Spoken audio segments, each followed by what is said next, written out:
सिवान में विदेश से लौटे युवक कमरे आलम की हत्या। पुलिस ने बड़ा खुलासा करते हुए महज कुछ घंटे के भीतर ही मुख्य आरोपी समेत 2 लोगों को गिरफ्तार कर लिया है। इस सनसनीखेज हत्याकांड का खुलासा करते हुए सिवान एसपी ने प्रेस कॉन्फ्रेंस में कई चौंकाने वाली जानकारियां दी हैं। पुलिस के मुताबिक हत्या के पीछे प्रेम प्रसंग और आपसी विरोध की कहानी सामने आई है। इतना ही नहीं, मुख्य आरोपी ने हत्या की योजना बनाने से पहले एआई की मदद भी ली थी। सिवान जिले के लकड़ी नबीगंज थाना क्षेत्र के लकड़ी गांव में हुए चर्चित हत्याकांड का पुलिस ने तेजी से खुलासा कर दिया है। मृतक कमरे आलम, जो 20 दिन पहले विदेश से अपने घर लौटे थे, उनकी हत्या ने पूरे इलाके को हिलाकर रख दिया था। सिवान पुलिस कप्तान पूरन कुमार झा ने प्रेस कॉन्फ्रेंस के दौरान बताया कि घटना के बाद पुलिस की गश्ती टीम इलाके में लगातार निगरानी कर रही थी।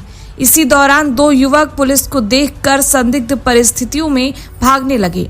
पुलिस को शक हुआ तो दोनों का पीछा कर उन्हें पकड़ लिया गया। पुलिस द्वारा तलाशी लेने पर मुख्य आरोपी शहनवाज आलम के पास से एक मोबाइल फोन बरामद हुआ।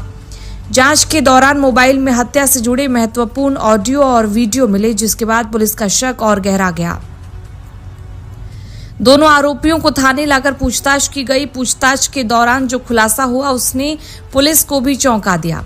आरोपियों ने स्वीकार किया कि उन्होंने ही मिलकर कमरे आलम की हत्या की थी। पुलिस जांच में सामने आया कि मृतक के घर के रहने वाली एक युवती से मुख्य आरोपी शहनवाज आलम का प्रेम संबंध था।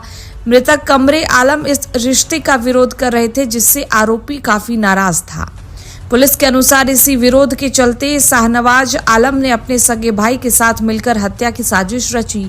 दोनों ने योजनाबद्ध तरीके से कमरे आलम को रास्ते से हटाने का फैसला किया और फिर घटना को अंजाम दिया। पुलिस को मामले में कई महत्वपूर्ण साक्ष्य भी मिले हैं, जिनके आधार पर आरोपियों की भूमिका स्पष्ट हो गई है। सबसे हैरान करने वाली बात यह रही कि पुलिस जांच में यह भी सामने आया कि मुख्य आरोपी ने कथित तौर पर एआई प्लेटफॉर्म का इस्तेमाल कर हत्या से जुड़ी जानकारियां हासिल करने की कोशिश की थी। पुलिस इस पहलू की भी गहराई से जांच कर रही है और डिजिटल साक्ष्यों को खंगाल रही है। घटना के बाद त्वरित कार्रवाई करते हुए 2 आरोपियों को गिरफ्तार किया गया है। उनके पास से महत्वपूर्ण डिजिटल साक्ष्य बरामद हुए हैं। पूछताछ में हत्या की साजिश और उसके पीछे की वजह सामने आई है।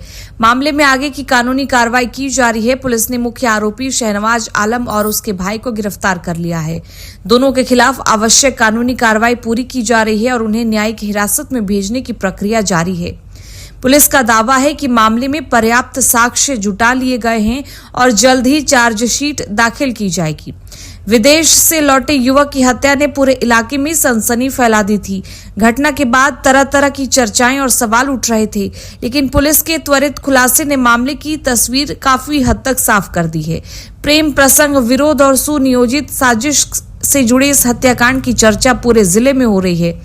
फिलहाल पुलिस आगे की कार्रवाई में जुटी हुई है और मामले की हर कड़ी को जोड़ने का प्रयास कर रही है। वहीं पुलिस कप्तान के द्वारा यह भी बताया गया है कि मुख्य आरोपी जो है इंजीनियरिंग का छात्र भी है। गर्मी की छुट्टी में अपने घर पर आया हुआ था। इसके बाद यह घटना को अंजाम दिया। सुनिए क्या कुछ कहते हैं एसपी। 18 जून को लकड़ी नबीगंज थाना क्षेत्र में एक व्यक्ति की हत्या कर दी गई थी। मृतक व्यक्ति का नाम कमरे आलम है। उसी समय हमारी संध्या गश्ती, जिसको एएसआई धनंजय कुमार एवं उनकी टीम लीड कर रहे थे, उनको घटनास्थल पर पहुंचने के बाद 2 लोग जो वहां से भाग रहे थे, उनके कपड़े डस्ट से सने हुए थे। उन लोगों पर शक हुआ। शक के आधार पर जब इन व्यक्तियों से पूछताछ की गई एवं तलाशी ली गई तो उस व्यक्ति की जेब में एक मोबाइल बरामद हुआ, जिसमें उसने उस पूरी घटना का ऑडियो रिकॉर्ड किया गया था।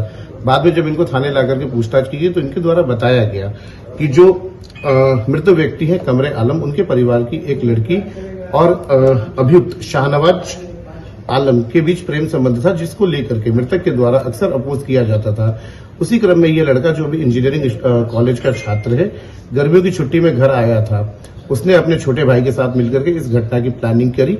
जब डिटेल में हमने इस केस के बारे में देखा तो हम लोगों ने पाया कि उसने एआई टूल्स के माध्यम से डिफरेंट तरीके देखे कि किस तरीके से व्यक्ति को ऐसे मारा जाए जिससे उसकी बॉडी पर निशान नहीं आए। इसी क्रम में उसने अपने भाई को साथ में लिया, उसको पूरी घटना की प्लानिंग करी